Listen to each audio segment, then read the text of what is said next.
जय Hind friends, good morning. आप सभी का स्वागत है आपके अपने YouTube channel Pramod sir Varanasi में। फ्रेंड्स, आज के इस वीडियो में हम कवर करेंगे यूपी जीके और कंप्यूटर के सेगमेंट को हम कवर कर रहे हैं। और अभी तक डे 3 तक हम लोगों ने कवर किया। आज इसका डे नंबर 4 है। तो इंपॉर्टेंट प्रश्नों का कलेक्शन लिया गया है। तो जो एग्जाम लगे हुए हैं एक्सरे टेक्नीशियन, ऑडिटर और डेंटिस्ट के, उन सभी अभ्यर्थियों के लिए यह वीडियो काफ़ी इंपॉर्टेंट है। और साथ ही साथ आने वाले टाइम में जो भी एग्जाम लगे हैं, चाहे वीपीओ की बात करें, जूनियर असिस्टेंट की बात करें, सभी जगह यहाँ से प्रश्न पूछे जाएंगे। तो बहुत इंपॉर्टेंट वीडियो, इसलिए वीडियो के एंड तक आप लोग बने रहिएगा।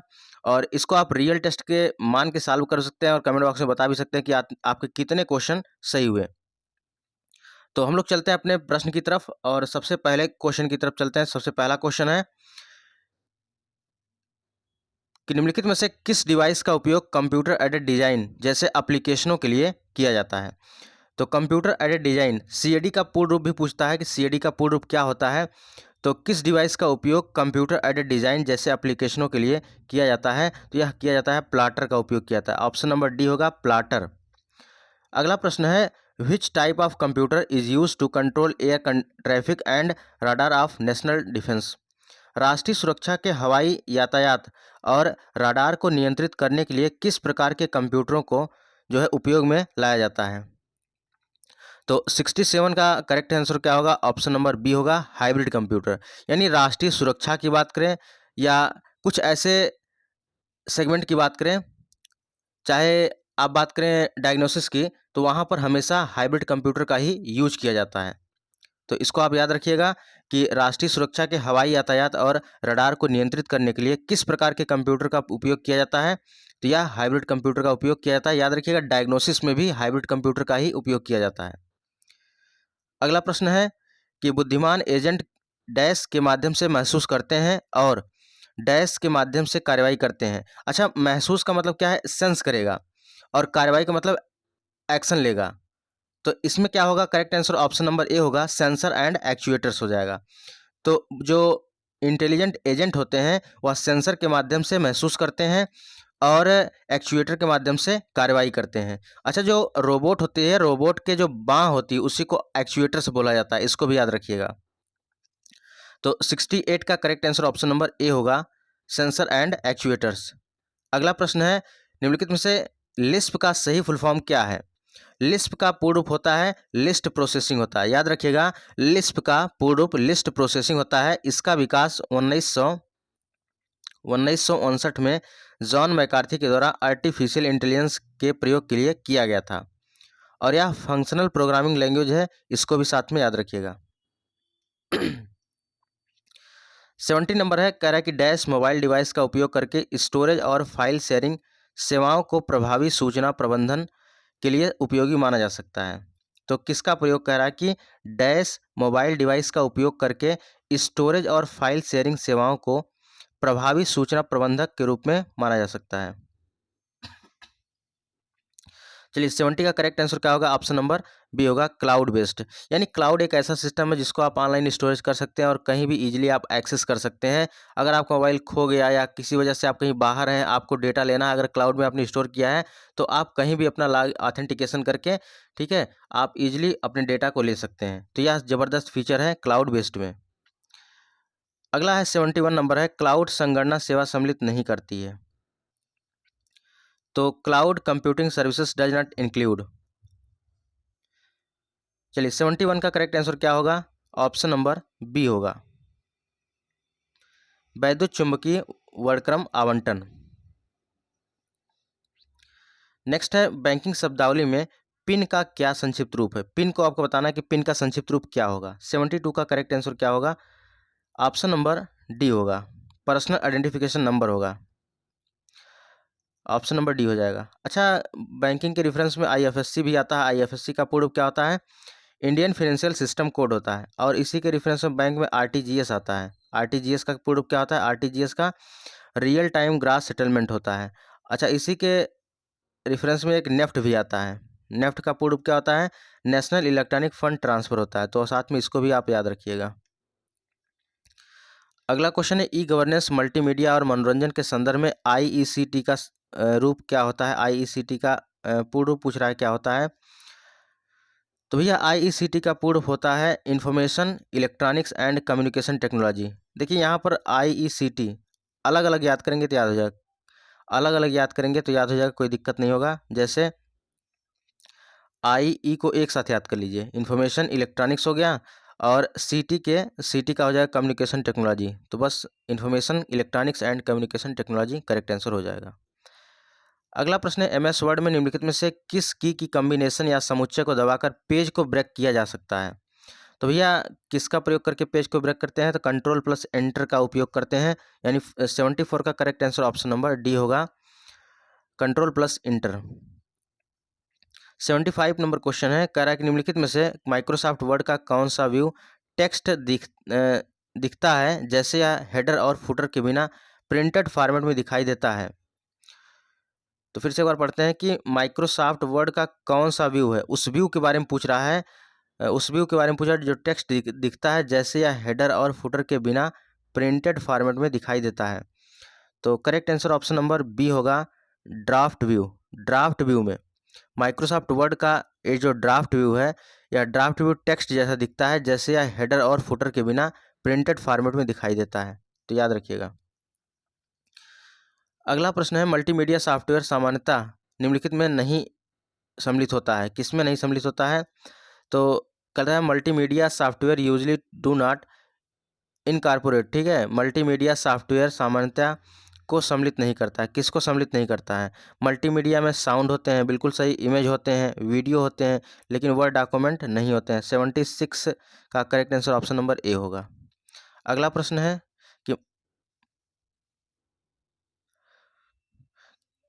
कि माइक्रोसॉफ्ट एक्सेल की कौन सी विशेषता फीचर का उपयोग परिभाषित अनुक्रम में दर्ज किए गए डेटा को स्वचालित करने के लिए किया जाता है?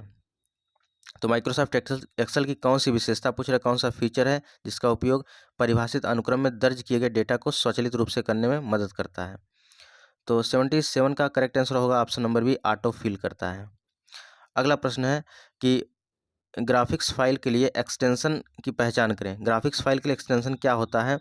तो 78 का correct answer option number B होगा, डॉट जेपीजी होता है। डॉट जेपीजी ग्राफिक्स फाइल के लिए एक्सटेंशन होता है। इसके ऊपर जो क्वेश्चन आया था इसको अच्छे से याद रखिएगा, ये क्वेश्चन कई बार पूछा भी गया है कि माइक्रोसॉफ्ट एक्सेल की कौन सी विशेषता है जो जिसका उपयोग करके परिभाषित अनुक्रम में दर्ज किए गए डेटा को स्वचालित, बस इसी से आपको पकड़ लेना, स्वचालित करने के लिए किया जाता है, तो ऑटोफिल, बस ऐसे याद रखिएगा।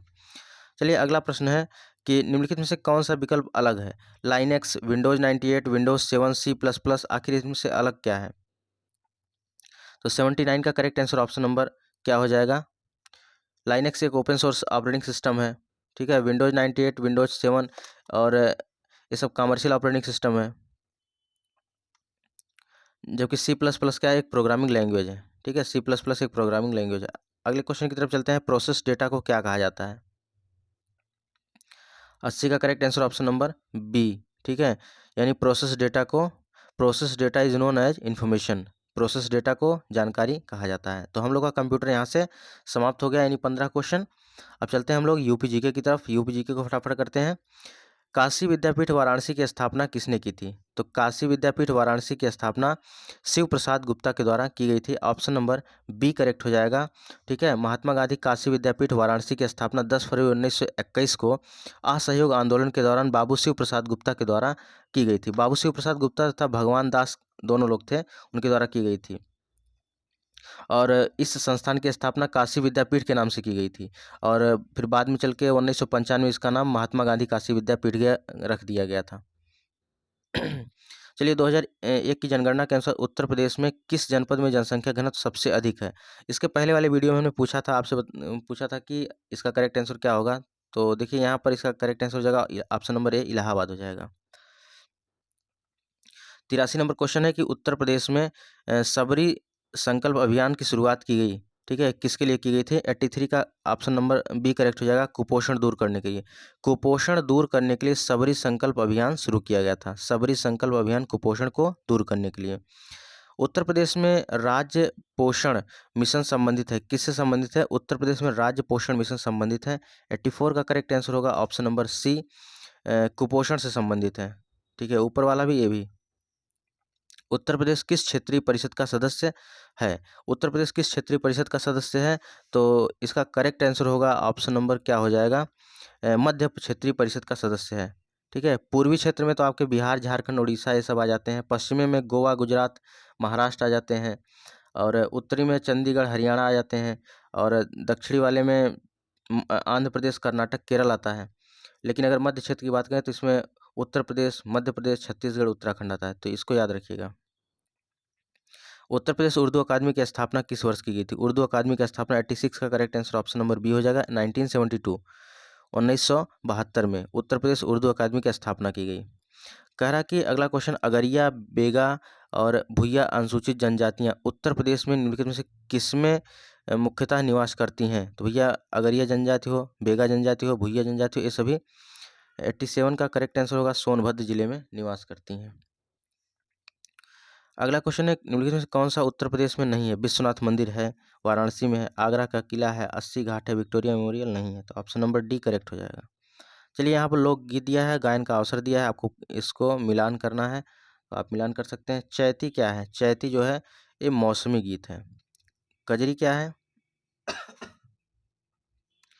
कजरी जो है ये विवाह और मौसमी गीत है। क्या है? कजरी विवाह और मौसमी गीत है। रसिया क्या है? ये ब्रज का गीत है, सोहर संस्कार गीत है। बस ऐसे आप याद रखिएगा। चलिए, घोषिताराम जहाँ बुद्ध कुछ समय के लिए रुके थे, कहाँ स्थित है? घोषिताराम कौशाम्बी में स्थित है, ऑप्शन नंबर डी करेक्ट होगा, कौशाम्बी। अगला प्रश्न है, सिंधु घाटी सभ्यता का स्थल उत्तर प्रदेश में स्थित है।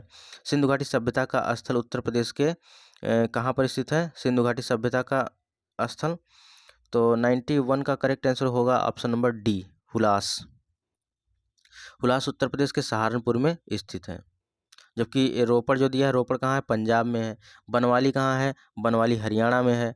और मांडा कहाँ है? जम्मू कश्मीर में। ठीक है, तो रोपड़ रोपड़ पंजाब में हो जाएगा, बनवाली हरियाणा में हो जाएगा, मांडा जम्मू कश्मीर में हो जाएगा। जनरथ नाम दिया गया है या किसको नाम दिया गया है? 92 का करेक्ट आंसर होगा option number D. Uttar Pradesh सरकार द्वारा प्रारंभ की गई निम्न लागत की एसी बसों को जनरथ नाम दिया गया है। उत्तर प्रदेश के किस जिले में यूरेनियम पाया जाता है? तो भैया यूरेनियम पाया जाता है ललितपुर में, ऑप्शन नंबर सी करेक्ट होगा। ये उत्तर प्रदेश के किस जिले में यूरेनियम पाया जाता है? ललितपुर में। 94 का करेक्ट आंसर क्या होगा? कौन सा इसमें सम्मिलित नहीं है? भैया ताला उद्योग अलीगढ़ को कहते हैं, चूड़ी कालीन उद्योग भदोही को, चिकनकारी यहाँ पर लखनऊ, लेकिन चूड़ी जो है फिरोजाबाद होना चाहिए, शाहजहाँपुर नहीं। ऑप्शन नंबर डी करेक्ट हो जाएगा, सी करेक्ट हो जाएगा। 95 का कह रहा है, उत्तर प्रदेश ने उच्चतम औद्योगिक वृद्धि दर अंकित की है। अच्छा, उत्तर प्रदेश ने उच्चतम औद्योगिक वृद्धि दर किस पंचवर्षीय योजना में की है? तो उत्तर प्रदेश ने उच्चतम औद्योगिक वृद्धि दर 10वीं पंचवर्षीय योजना में प्राप्त की थी। इस योजना में 10.8% की वृद्धि हुई थी, जो उत्तर प्रदेश की सबसे अधिक वृद्धि मानी जाती है। ठीक है, ये किसमें मानी जाती है? 10वीं पंचवर्षीय योजना में सबसे ज़्यादा।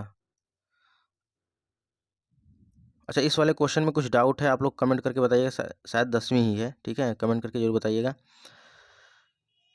96 का है, उत्तर प्रदेश में रक्षा गलियारा का केंद्रित क्षेत्र होगा।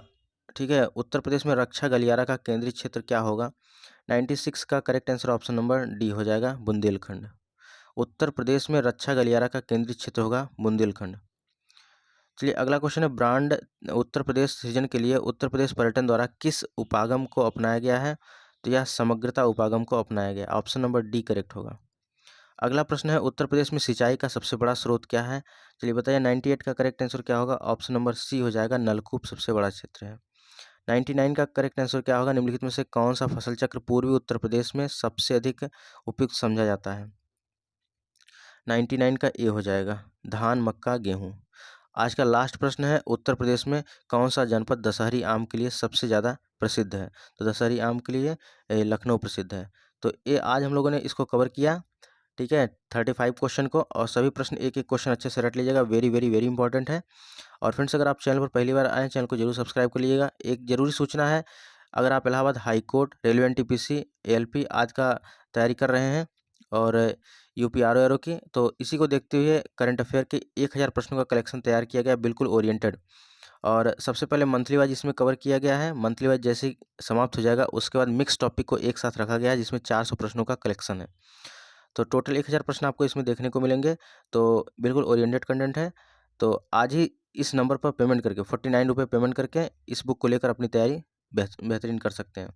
और एक जरूरी सूचना और है, कंप्यूटर ई बुक के रेफरेंस में कंप्यूटर का जो भी syllabus UP triple S C द्वारा जारी किया गया है, आपका कोई भी टॉपिक नहीं छूटेगा, बिल्कुल हर एक टॉपिक को अच्छे से कवर किया गया है। यहाँ पर आप देख सकते हैं स्क्रीन पर सारे टॉपिक आपको अच्छे से मिलने वाले हैं, बिल्कुल सिस्टमेटिक तरीके से।